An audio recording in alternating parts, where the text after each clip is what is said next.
പരിശുദ്ധ പരമാദിവികാരുണ്യത്തിന് എന്നേരവും ആരാധനയും സ്തുതിയും പുകഴ്ചയും ഉണ്ടായിരിക്കട്ടെ. പ്രാർത്ഥനാ മനസ്സോടെ നമുക്ക് കുർബാന അനുഭവ ധ്യാനത്തിൻ്റെ 18-ാം നാളിലേക്ക് പ്രവേശിക്കാം. ദൈവം തന്നുകൊണ്ടിരിക്കുന്ന അനുഗ്രഹങ്ങളെല്ലാം നന്ദിയോടുകൂടി ഓർമ്മിക്കാം. നമ്മൾ പറഞ്ഞ് അവസാനിപ്പിച്ചത് അയോഗ്യതയോടെ ഒരിക്കലും കുർബാന സ്വീകരിക്കരുത്. അയോഗ്യതയോടെ കുർബാന സ്വീകരിച്ചാൽ സാത്താൻ നമ്മുടെ ഉള്ളിൽ കയറും. നാം അറിയാതെ നമ്മെക്കൊണ്ട് പാപം ചെയ്യിക്കും. അനുഗ്രഹം കിട്ടുന്നതിന് പകരം അത് ആത്മാവിൽ അപകടമുണ്ടാക്കും. ഇത്രയുമൊക്കെയാണ് പറഞ്ഞത്. പ്രസാദപരാവസ്ഥയ്ക്ക് പകരം പൈശാചികത നമ്മുടെ ഉള്ളിലേക്ക് കയറും. ഇത്രയുമൊക്കെയാണ്. പക്ഷേ ഇനി നമ്മൾ തിരിച്ചറിയേണ്ടത് അയോഗ്യതയോടെ സ്വീകരിക്കുക എന്ന് പറഞ്ഞാൽ ഒരുക്കം കൂടാതെ സ്വീകരിക്കുക എന്നാണ് അർത്ഥമെന്ന് നമ്മൾ തിരിച്ചറിയണം. ഇനിയുള്ള ദിവസങ്ങളിൽ എന്താണ് ഈ ഒരുക്കം എന്നാണ് ഞാൻ നിങ്ങളോട് പങ്കുവെക്കാൻ പോകുന്നത്. മിക്കവാറും ഒരു 3-4-5 ക്ലാസ് ഉണ്ടാകും. ഒന്നാമത്തേതും ഏറ്റവും പ്രധാനവുമായുള്ളത് അനുതപിക്കുന്ന ഹൃദയം നമുക്കുണ്ടാകണമെന്നതാണ്. എല്ലാ ദിവസവും കുമ്പസാരിച്ച് കുർബാന സ്വീകരിക്കണമെന്നല്ല നമ്മൾ ഒരുക്കം എന്ന് പറയുമ്പോൾ അർത്ഥമാക്കുന്നത്. അങ്ങനെ ചെയ്യുന്നവരുണ്ട്, തെറ്റു പറയുന്നില്ല. ജോൺ പോൾ മാർപ്പാപ്പായെക്കുറിച്ച് അവസാന നാളുകളിൽ എന്നും കുമ്പസാരിക്കുമെന്നാണ് പറയുന്നത്.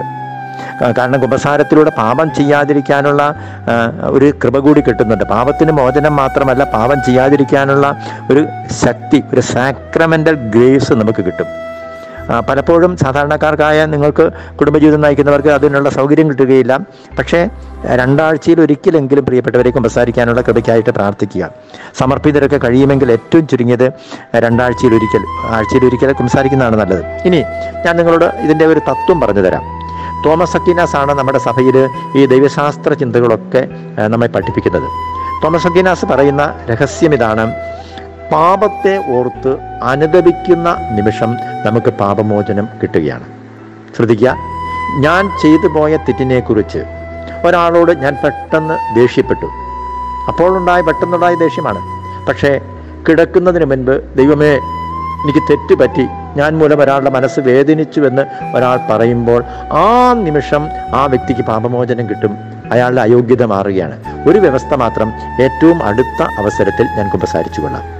പക്ഷെ ഒരു കാര്യം തിരിച്ചറിയണം, മാരകപാപമാണ് ചെയ്യുന്നതെങ്കിൽ, മാരകപാപം ചെയ്യുന്നവർ, എന്നെ കേൾക്കുന്നവരിൽ ആരും ഉണ്ടാകാൻ സാധ്യതയില്ല. അറിഞ്ഞുകൊണ്ട് വ്യഭിചാരം ചെയ്യുന്നു, അല്ലെങ്കിൽ അറിഞ്ഞുകൊണ്ട് കൊലപാതകം ചെയ്യുന്നു. ഇതാണ് പൂർണ്ണ മനസ്സും പൂർണ്ണ ഹൃദയം പൂർണ്ണ അറിവ് ഇതോടുകൂടി ചെയ്യുന്ന ഗൗരവമുള്ള പാപങ്ങളെയാണ് മാരകപാപങ്ങളെന്ന് പറയുന്നത്. അത് നമ്മളിൽ എനിക്ക് തോന്നുന്നില്ല എന്നെ കേൾക്കുന്ന ആരെങ്കിലും അങ്ങനെയുള്ള പാപത്തിലേക്ക് വീഴുന്നുണ്ടെങ്കിൽ, പ്രിയപ്പെട്ടവരെ, അങ്ങനെ എങ്ങാനും അറിയാതെ ജീവിതത്തിൽ സംഭവിച്ചു പോയാൽ പിന്നെ നിങ്ങൾ കുമ്പസാരിച്ച് വേണം കുർബാന സ്വീകരിക്കാൻ. നമ്മൾക്ക് പറ്റുന്നത് പലപ്പോഴും എന്നാണ്, ചെറിയ ചെറിയ പാപങ്ങളാണ് ഉണ്ടാകുന്നത്. പക്ഷെ അത് ഓരോ ദിവസവും ആ പാപത്തെ പുറത്ത് അനുദപിക്കണം. അല്ലെങ്കിൽ അതിന് സാധിച്ചില്ലെങ്കിലും ഏറ്റവും ചുരുങ്ങിയത് പരിശുദ്ധ കുർബാനയെ അർപ്പിച്ചുകൊണ്ടിരിക്കുമ്പോൾ ദൈവമേ എന്നോട് കരുണ തോന്നണമേ എന്ന് ആരംഭിക്കുന്ന അനുരഞ്ജന ശുശ്രൂഷയുടെ ഭാഗത്ത് വരുമ്പോഴെങ്കിലും, അത് കേൾക്കുമ്പോഴൊക്കെ നിന്റെ ദാസരുടെ പാപങ്ങളും അപരാധങ്ങളും ക്ഷമിക്കണമേ.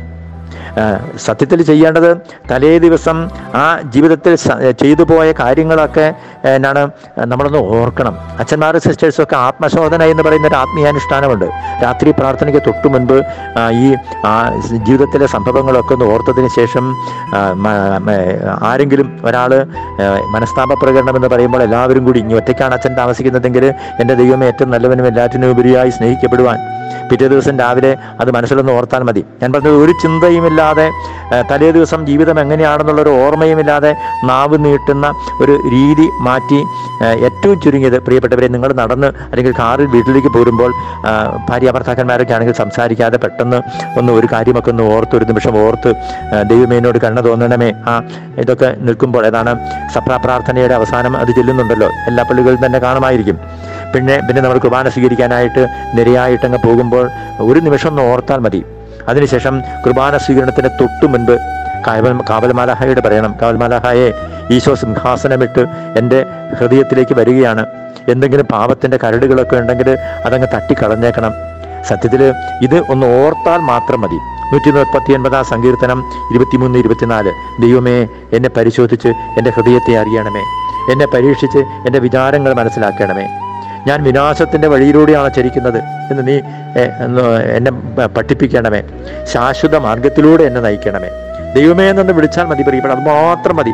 നമ്മൾ അറിയാതെ ഈ പ്രാർത്ഥനയൊക്കെ ചെല്ലി നല്ല പാട്ടൊക്കെ പാടി നമ്മൾ അറിയാതെ, ഞാൻ ഈ പറഞ്ഞു വരുന്നത് നിങ്ങളിൽ എനിക്കുമൊക്കെ സംഭവിക്കുന്ന കാര്യം അതാണ്. നമ്മൾ അറിയാതെ ഈ പ്രാർത്ഥനയിൽ അങ്ങോട്ട് കുടുങ്ങി കിടക്കും.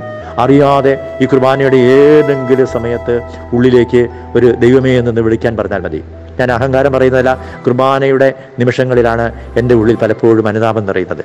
ഓരോ പ്രാർത്ഥന ചൊല്ലിക്കൊണ്ടിരിക്കുമ്പോൾ ദൈവമേ ഇന്നലെ കുറ്റം പറഞ്ഞല്ലോ, ഇന്നലെ മറ്റ് വൈദികരുടെ കൂടെ ഇരുന്നു കൊണ്ട് അധികാരികളെ വിമർശിച്ചല്ലോ, ഇതൊക്കെ അറിയാതെ മനസ്സിലേക്ക് കടന്നു വരും. അങ്ങനെ ദൈവമേ എന്നൊന്ന് വിളിച്ചുകൊണ്ട് പോയാൽ മതി. ഇനി നമ്മൾ ഓർക്കേണ്ട കാര്യം ഇതാണ്, ഞാൻ അയോഗ്യതയോടെ കുർബാന സ്വീകരിക്കുമ്പോൾ നമ്മുടെ ഉള്ളിൽ പൈശാചികം നിറയുമെന്ന് പറഞ്ഞു. ഇനി ഒരുക്കത്തോടെ സ്വീകരിക്കുവാൻ, അയോഗ്യത എന്ന് പറഞ്ഞാൽ ഒരുക്കം ഇല്ലാത്ത അവസ്ഥ എന്നാണ് അർത്ഥമാക്കേണ്ടത്. ഒരുക്കത്തിൻ്റെ ഏറ്റവും പ്രധാനപ്പെട്ട ഘടകമെന്ന് പറയുന്നത് പാപത്തെ ഓർത്ത് അനുദപിക്കുക എന്ന് ആണ് ഞാനിപ്പോൾ നിങ്ങളോട് പറഞ്ഞുകൊണ്ടിരിക്കുന്നത്. ഇനി അങ്ങനെ പാപത്തെ ഓർത്ത് അനുദപിച്ച് കുർബാന സ്വീകരിക്കുമ്പോൾ എന്താണെന്നറിയാമോ? നമ്മുടെ ആത്മാവിൽ കിടക്കുന്ന പാപത്തിൻ്റെ കരടുകളെല്ലാം മാറിപ്പോവുകയാണ്. ചെറിയ ചെറിയ ആ കറുത്ത പാടുകൾക്ക് കാരണം എന്താണ്? ഈശോ പാപമുള്ള ഇടത്ത് സിംഹാസനമിട്ട് ഇരിക്കുകയില്ല. ഞാൻ കുർബാന സ്വീകരിക്കുമ്പോൾ വെറുതെ മനസ്സിലേക്ക് ചിത്രം കൊണ്ടുവന്നേ, ഞാൻ കുർബാന സ്വീകരിച്ചു കഴിയുമ്പോൾ എൻ്റെ ഉള്ളിലേക്ക് ത്രിയേക ദൈവം ഇതാ ഒരു സിംഹാസനമിട്ട് ഇരിക്കുകയാണ്. കസേരയെന്ന് നിങ്ങൾ വിചാരിക്കരുത്. അങ്ങനെ ഈ ദൈവം എൻ്റെ ഉള്ളിൽ ഇരിക്കുമ്പോൾ പാപത്തിൻ്റെ കരടുകൾ എല്ലാം മാറി മാറി പോവുകയാണ് ചെയ്യുന്നത്. അപ്പോൾ ഓർമ്മിക്കുക, കുർബാന സ്വീകരിക്കാതിരുന്നാൽ ഈ ഒരു അനുഗ്രഹം കിട്ടുന്നില്ല. കുർബാന സ്വീകരിക്കുമ്പോൾ ചെറിയ ചെറിയ പാപങ്ങൾ ഉണ്ടായാൽ പോലും ആ പാപത്തിൻ്റെ കരടുകളൊക്കെ മാറി പോവുകയാണ് ചെയ്യുന്നത്. അതുകൊണ്ടാണ് സീറോ മലബാർ സഭയിലെ കുർബാനയിൽ അച്ഛൻ കുർബാന സ്വീകരിക്കുമ്പോൾ മൂന്നാമത്തെ കുർബാന സ്വീകരിക്കുന്നതിന് തൊട്ട് മുൻപുള്ള പ്രാർത്ഥനയിൽ വൈദികൻ ഇങ്ങനെ പ്രാർത്ഥിക്കുന്നുണ്ട്. അതായത് തൻ്റെ ശരീരങ്ങളെ, ഇങ്ങനെയാണ്: കർത്താവായ മിശിഹായെ, ഞാൻ അയോഗ്യനെങ്കിലും നിന്റെ അനുഗ്രഹങ്ങളുടെ നിക്ഷേപം ഇതാ എൻ്റെ കരങ്ങളിൽ. നിന്റെ കാരുണ്യത്താൽ ദാനമായി ഞാൻ സ്വീകരിക്കുന്ന ഭയഭക്തിജനകമായ ഈ രഹസ്യത്തിൻ്റെ ശക്തിവിശേഷം എന്നിൽ പ്രകടമാക്കണമേ. അതായത് എൻ്റെ ഉള്ളിലേക്ക് കൃപ നിറയുകയാണ് ചെയ്യുന്നത്. എനിക്ക് മലങ്കര കുർബാന ഒത്തിരി ഇഷ്ടമായതുകൊണ്ട് അതിൻ്റെ ഒരു പുസ്തകം എൻ്റെ കയ്യിലുണ്ട്. ഇടയ്ക്കൊക്കെ ഞാൻ അത് വെറുതെ ഒന്ന് വായിക്കാൻ എനിക്ക് ഒത്തിരി ഇഷ്ടമാണ്. അവിടെ കാർമികൻ ത്രോണോസിൻ്റെ മുൻപിൽ സാഷ്ടാംഗം പ്രണമിച്ചുകൊണ്ട്, അതായത് കുർബാന കൊടുക്കുന്നതിന് തൊട്ട് മുൻപ് വൈദികൻ ചൊല്ലുന്നൊരു കുക്കിലിയോനാണ്: എൻ്റെ കർത്താവേ, വിശുദ്ധിയോടുകൂടെ നിന്നെ കൈക്കൊള്ളുവാൻ എന്നെ യോഗ്യനാക്കണമേ. നിന്റെ പരിശുദ്ധ ശരീരം ഭക്ഷിക്കുന്നത് നിമിത്തം എൻ്റെ ദുരാശകൾ നീങ്ങിപ്പോകണമേ. ഓർക്കുക പ്രിയപ്പെട്ടവരെ, അച്ഛനിത് സ്വകാര്യമായിട്ടാണ് ചെല്ലുന്നതെങ്കിൽ ഓരോ കുർബാനയിൽ പങ്കെടുക്കുന്ന നിങ്ങളും ഇത് ഓർമ്മിക്കണം. നിന്റെ പരിശുദ്ധ ശരീരം ഭക്ഷിക്കുന്നത് നിമിത്തം എൻ്റെ ദുരാശകൾ, എൻ്റെ ഉള്ളിലെ മലിന ചിന്തകൾ, എൻ്റെ ഉള്ളിലെ സെക്ഷൽ തോട്ട്സ് ഒക്കെ മാറിപ്പോവുകയാണ്. നിന്റെ ജീവപ്രദമായ രക്തം പാനം ചെയ്യുന്നതിനാൽ എൻ്റെ ദുർവികാരങ്ങൾ ശമിക്കണമേ. ഞങ്ങളുടെ കർത്താവും ദൈവവുമേ, നീ മുഖാന്തരം കടങ്ങളുടെ പരിഹാരത്തിനും പാപങ്ങളുടെ മോചനത്തിനും എന്നേക്ക് ഞാൻ യോഗ്യനായി തീരുകയും ചെയ്യണമേ. അപ്പോൾ ഇത് നമ്മൾ ഓരോ കുർബാനയ്ക്കകത്തും ഞങ്ങളുടെ കർത്താവും ദൈവവുമേ, നിന്റെ പരിശുദ്ധ ശരീരത്താൽ ഞങ്ങളുടെ ശരീരങ്ങൾ വിശുദ്ധമായി തീരുവാനും നിന്റെ പാപപരിഹാരപ്രദമായ രക്തത്താൽ ഞങ്ങളുടെ ആത്മാക്കൾ പൗത്രീകരിക്കപ്പെടുവാനും എന്നേക്ക് ഞങ്ങൾ യോഗ്യരാകട്ടെ. പ്രിയപ്പെട്ട, ഞാൻ ഇത്രയുമൊക്കെ പറഞ്ഞത് നമ്മൾ അത്ര നല്ല ഒരുക്കത്തോടെ അനുതാപത്തോടെ കുർബാനയ്ക്കായിട്ട് അണയണം. 23.5 മണിക്കൂർ ഇഷ്ടം പോലെ ജീവിച്ചിട്ട് അരമണിക്കൂർ വന്ന് കുർബാനയിൽ പങ്കെടുക്കുന്നതല്ല, കുർബാന ജീവിതമായിട്ട് മാറണം. അത് നിങ്ങൾ തിരിച്ചറിയണം. ദമ്പതികളോട് ദമ്പതി ധ്യാനത്തിൽ പറഞ്ഞു കൊടുക്കാറുണ്ടല്ലോ, 23 മണിക്കൂർ ഇഷ്ടം പോലെ തോന്നുന്നത് പോലെ ഒക്കെ ജീവിച്ചതിന് ശേഷം 1 മണിക്കൂർ മാത്രമായിട്ട് ബന്ധത്തെ നിങ്ങൾ ഒതുക്കരുത്. കാരണം എന്താണ്? ദാമ്പത്യ ബന്ധം എന്ന് പറയുന്നത് ദമ്പതികൾക്ക് ദൈവം അനുവദിച്ചിരിക്കുന്നത് സ്നേഹത്തിൻ്റെ ആ പരസ്പര സമർപ്പണമാണ്. ഇഷ്ടം പോലെ ജീവിച്ചിട്ട് അതൊരു ശാരീരിക ബന്ധമായിട്ട് മാറ്റരുത്.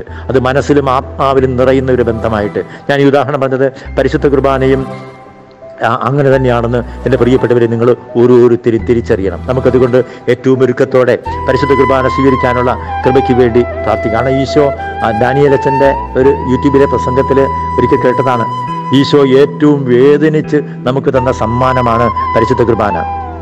കാരണം എന്താണ്? ഈശോ ശരീരത്തിൽ ഏറ്റവും വേദനിച്ചത് കുർബാന തന്നപ്പോഴാണ്. പരിശുദ്ധ അമ്മയെ തന്നപ്പോഴോ പരിശുദ്ധാത്മാവിനെ തന്നപ്പോഴോ സഭയെ തന്നപ്പോഴോ ശരീരത്തിൽ വേദനിച്ചില്ല.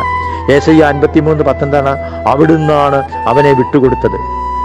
കുഞ്ഞാടിനെ തേടിയപ്പോൾ ഈശോ പറഞ്ഞു, അപ്പാ ഞാനിതാ കുഞ്ഞാടായി പോകാം. ഈശോ പിതാവ് വിട്ടുകൊടുക്കുകയാണ് ചെയ്യുന്നത്. ഹെബ്രായ ലേഖനം 10:5 അവിടുന്ന് എനിക്ക് ഒരു ശരീരം സജ്ജമാക്കിയിരിക്കുന്നു. അതുകൊണ്ട് നമ്മളെന്താണ് ഓർക്കേണ്ടത്? ഈശോ ശരീരത്തിൽ ഇത്രമാത്രം സഹിച്ച് നമുക്ക് ഈ പരിശുദ്ധ കുർബാന തന്നതെങ്കിലും, ആ അത്രമാത്രം വേദനിച്ച് വിലപ്പെട്ട ഒരു സമ്മാനം തന്നെങ്കിലും വേദനിച്ച് തന്നത് നമ്മൾ അശ്രദ്ധയോടെ നമ്മൾ അതിനെ കാണരുത്. ആ ഒരു വേദന നമ്മുടെ അച്ഛൻ പറയുന്ന വാക്കുണ്ട്, abusing the gift is abusing the giver എന്ന് പറഞ്ഞാൽ ഈശോ അത്രമാത്രം വേദനിച്ചാണ് നമുക്ക് വേണ്ടി പരിശുദ്ധ കുർബാന തന്നത്. അതുകൊണ്ട് നമുക്ക് ഈ വചനം കേട്ടുകൊണ്ടിരിക്കുന്ന നിങ്ങൾക്ക് പരിശുദ്ധ കുർബാന സ്വീകരിക്കാനായിട്ടുള്ള ഒരുക്കം വരുമ്പോൾ ഒരു ഉള്ളിലേക്ക് ഒരു കൃപ നിറയട്ടെ. കർത്താവേ, പരിശുദ്ധ കുർബാന സ്വീകരിക്കുമ്പോൾ വിശുദ്ധിയുള്ള ദൈവത്തെയാണ് സ്വീകരിക്കുന്നത് എന്ന് ഞങ്ങൾ ധ്യാനിച്ചു. കർത്താവെ, ഞങ്ങളുടെ ഉള്ളിലെ ആ പാപത്തിൻ്റെ ദുരാശകളും ആ മലിനമായ ചിന്തകളും നെഗറ്റീവ് തോട്ട്സും ഒക്കെ വിട്ടുപോകട്ടെ. കർത്താവെ, ഈ വചനം കേട്ടുകൊണ്ടിരിക്കുന്ന ഈ മക്കളെ നിന്റെ തിരുമുൻപിൽ നിന്നുകൊണ്ടാണ് ഞാൻ പ്രാർത്ഥിക്കുന്നത്. കുർബാനയുടെ മുൻപിൽ ഇരുന്നു കൊണ്ടാണ് ഇവർക്ക് വേണ്ടി പ്രാർത്ഥിക്കുന്നത്. കുർബാന സ്വീകരിച്ചിട്ടും പിന്നെയും മനസ്സിലേക്ക് മറ്റുള്ളവരെ വിധിക്കുന്ന സ്വഭാവം, നെഗറ്റീവ് ചിന്തകൾ, പരിശുദ്ധിക്ക് ചേരാത്ത ചിന്തകൾ, ഒരുപക്ഷെ കുർബാനയിൽ പങ്കെടുത്തുകൊണ്ടിരിക്കുമ്പോൾ പോലും അറിയാതെ മനസ്സിലേക്ക് ഏതെങ്കിലും കണ്ട സിനിമയിലെ നല്ലതല്ലാത്ത ഓർമ്മകൾ കടന്നു വരുന്നുണ്ടെങ്കിൽ ഈശോയെ, പൗരോഹിത്യത്തിൻ്റെ അധികാരത്തിൽ അവയെല്ലാം ഞാൻ ബന്ധിക്കുകയാണ്. നാളെ മുതൽ മലിനമായ ഹൃദയത്തോടെ പരിശുദ്ധ കുർബാനയിൽ പങ്കെടുക്കാൻ ഇടവരാതെ കുർബാന സ്വീകരിക്കുന്നതിലൂടെ മലിനമായ ചിന്തകൾ വിട്ടുപോകട്ടെ എന്ന് പ്രാർത്ഥിക്കുന്നു. യേശുവിൻ്റെ പരിശുദ്ധ രക്തം കൊണ്ട് എല്ലാ മക്കളെയും മുദ്ര ചെയ്യുന്നു. കർത്താവെ, വിശുദ്ധിയും സ്നേഹവും എല്ലാവരുടെയും ഹൃദയങ്ങളിൽ നിറയട്ടെ. കർത്താവെ, അവരെ ആശീർവദിക്കണമേ. കർത്താവെ, നീ തന്നെ ആശീർവദിക്കണമേ. നമ്മുടെ കർത്താവ് ഈശോ മിശിഹായുടെ കൃപയും പിതാവായ ദൈവത്തിൻ്റെ സ്നേഹവും പാവനാത്മാവിൻ്റെ സഹവാസവും പരിശുദ്ധ അമ്മയുടെയും വിശുദ്ധ യോസേപ്പ് പിതാവിൻ്റെയും പ്രത്യേക സംരക്ഷണവും നാം എല്ലാവരുടെയും കൂടെ ഉണ്ടായിരിക്കട്ടെ, ഇപ്പോഴും എപ്പോഴും എന്നേക്കും. ആമേൻ.